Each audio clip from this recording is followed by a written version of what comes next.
ఒక బౌల్లో first chicken తీసేసుకోండి. మంచిగా కడిగేసి చికెన్ తీసుకున్నారా, దీంట్లోకి మంచిగా కారం పట్టించండి. మనం ఎంత స్పైసీగా తింటామో అంత. నేనైతే 2 నిండు చెంచాలు వేసాను. దానికి తగ్గట్టుగా సాల్ట్ వేసేసుకోండి. 1.5 స్పూన్ వేసుకున్నా నేను. మీరు ఎంత తింటారో దాని తగ్గట్టు వేసుకోండి. కొద్దిగంత ధనియాల పొడి, కొంచెం మిరియాల పొడి, ఘాటు కోసం కొద్దిగంత పసుపు.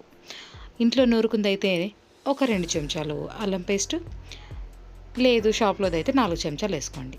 టేస్టింగ్ సాల్ట్ ఇదైతే ఒక చిటికెడు నుంచి 2 చిటికెల వరకు వేసుకోండి అంతే.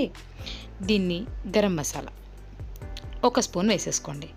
కొంచెం ఆయిల్ దట్టించి మంచిగా మిక్స్ చేసుకోండి. ఏంటబ్బా ఇంత కంగారుగా కవిత ఏంటి ఇలా చెప్తోంది అనుకుంటున్నారా? ఏం లేదండి, ఈవినింగ్ స్కూల్ నుంచి వస్తూ చికెన్ తీసుకొచ్చారు మా వారు. చికెన్ పకోడీ కావాలి మాకు అని అన్నారు పిల్లలతో కలిసి. అందుకని ఇంత ఫాస్ట్గా చేస్తున్నాను, మీకు ఇంత ఫాస్ట్గా చెప్తున్నాను.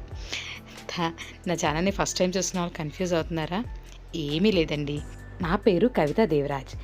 నా ఛానల్ వచ్చేసి కుక్ విత్ శర్బాని. నా ఛానల్లో చాలా వెరైటీ రెసిపీస్ ఉంటాయి. ఈరోజు నేను వెరైటీగా చికెన్ పకోడీ చేస్తున్నాను. మీరు ట్రై చేసేసేయండి.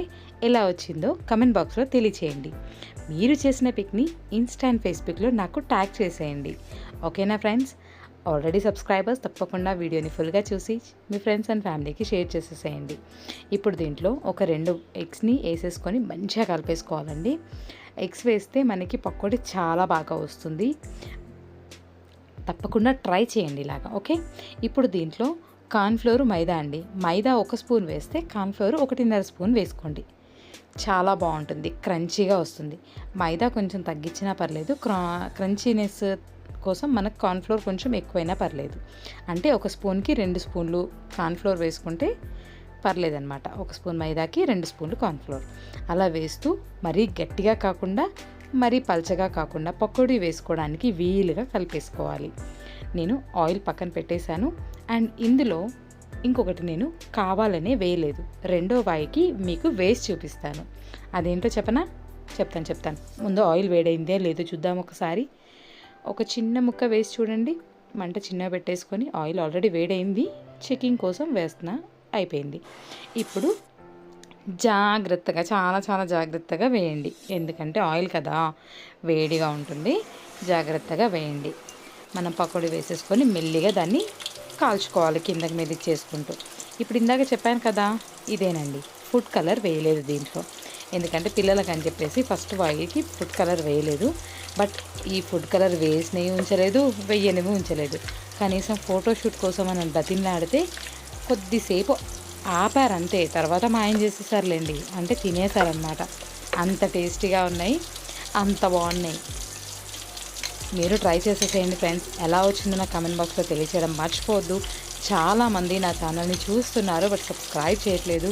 నాకు సపోర్ట్ చేసినట్టు ఉంటుంది. Please subscribe my channel and like and share my channel. Okay, ఇది అయిపోయింది. చూసారా, దీని కలర్కి మన ఫుడ్ కలర్ వేసిన దాని కలర్కి కొంచెమే డిఫరెన్స్ ఉంటుంది, ఎక్కువ ఉండదు. దీన్ని తీసి మనం ఒక బౌల్లోకి తీసి పక్కన పెట్టేసుకుందాము. నేను అలా మీకు తర్వాత ఫోటోషూట్లో చూపిద్దామని పక్కన పెట్టాను, బట్ నాకు మిగలలేదండి. చివరిలో చూసుకుంటే ఒక 2 ఆగాయి. అది డౌట్ వచ్చేసి నేను కలర్ కలిపినవి ఫోటోషూట్ పర్పసే ఓన్లీ 4 వేసి వేయించాను అనమాట.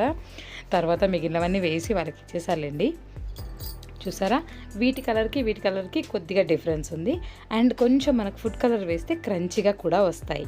ట్రై చేయండి. ఓకే, అప్పుడప్పుడు ఇలా ట్రై చేస్తే బాగుంటుంది. చూసారా నాకు ఎన్ని మిగిలిచ్చారో, చాలా టేస్టీగా ఉన్నాయి. మీరు ట్రై చేయండి.